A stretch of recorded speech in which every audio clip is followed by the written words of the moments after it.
ریټ یې 70. نه په دې باندې خو واګي کېږي په 70,000. مفتي صاحب خبره چې لکه 2 لکه په ځان شي اړولې یو 2 لکه 6,000 نور په ځان ولا په 2 لکه شری والا به تا قرباني کېږي.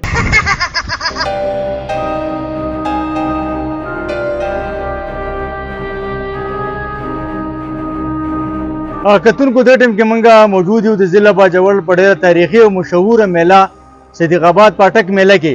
څنګه تاسو ته معلومه ده د اختر ته بس څو ورځې په شمېر پاتې دي. سږکالې د څارویو نرخونه د خلکو د وینا مطابق ډېر زیات ګران دي. پروس کال او سږکال ریټ کې کافي فرق دی. بهرحال په دې میله کې اختر ته چې څو ورځې پاتې شي خلک ډېر ګڼ شمېر څاروي راولي. نو نن موږ ګورو په پاټک دا میله چېرې سږکال او تېر کال چې کوم کال و په هغې نرخونو کې څومره فرق دی. السلام علیکم نمبر سره جي لایق زاده د کوم ځای کوثر دا د ساتلې وه او اخیستل ده دغه دپاره د تجارت دپاره په څو روپۍ دې اخیستې دا په 1,90,000 شي. اوسه پورې چې ګاګ تپوس کړی نه نه ده کله دا ریټ ډېر تیز نه څو زه د علیزو سره تعلق ساتم او نامه مې رحمت الله ده. څاروي اخلم خو د څاروو ریټونه دا وخت کې د اسمان سره خبرې کوي. که د ګډ تپوس وکړي که د چیلي تپوس وکړي 10,000 او د 90,000 څخه خبرې کوي او که هلته د غټ مال تپوس وکړي نو هغه په 2.5 لکه 3 لکه روپۍ باندې میلاویږي.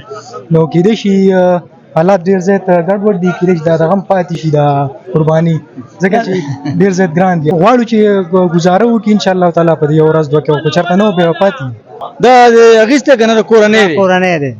څونه وخت نه دی دا ساتلی دی دا د کال نه بره شو. او ریټ یې څه دی ریټ یې 70. نه په دې باندې خو واګۍ کېږي په 70,000. دا 70 یې خوړلي دي خو زه مجبوره لګیا یم په کور کې 70 پرون مازدیګر راکولې ساوې نه وشوه. زما روح الامین نوم دی د مامون الله خلوزو اوسېدونکی یم. د میلې ته راغلو مال پسې ګرځو خندا هم درځي لږ درته الله چې نه نو بس هغه تاسو پس ته میلاو شو خلک دا ریټونه واورېده نو څوک وایي دا ګران دی څوک وایي دا ارزان دی. مسیم د مفتي صاحب خبره چې لکه 2 لکه په ځان شي اړولې یو 2 لکه 6,000 نور په ځان ولا په 2 لکه شری والا به تا قرباني کېږي. د پروسکني نه سږکال ریټونه هم ډېر های دي. موږ خو دې خلکو ته دا وایو چې باید لږ کم ریټونه ووایو چې د خلکو ذهن هم جوړ شي او ډېر ګرځي هم نه په تکلیف کې دی. موږ هم پسې راغلي یو دلته ګرځو خو ریټونه ډېر های دي. د پروسکني نه ډېر های ریټونه دي. څه شي تپوس تاسو وکړو د غویانو تپوس هم وکړو 2 لکه 10 څوک 2 لکه 2.5 لکه ډېر های ریټونه وایي. ریټونه لږ جګ دي ډېر سیوا اسې ستاسو ځان نه ته ګروپ کې به ایسه لیکن نه ځان بس ګروپ کې غونډې کېږو خپل کاله کې فیملی سیسټم دی ټول خپل ورونه وو خو دا ده چې بیا هم ګورو که نه ګرځو موږ چې هر لږ ریټ باندې میلاو شي هر سړی دې کوشش کوي خو ریټونه ډېر های دي. کتونکو تاسو د میلې مله جله د عمل د خلکو اورېدو چې سږکال د تېر کال نه څاروي ډېر ګران دي. په 2 لکه 2.5 لکه روپۍ باندې غوی کېږي.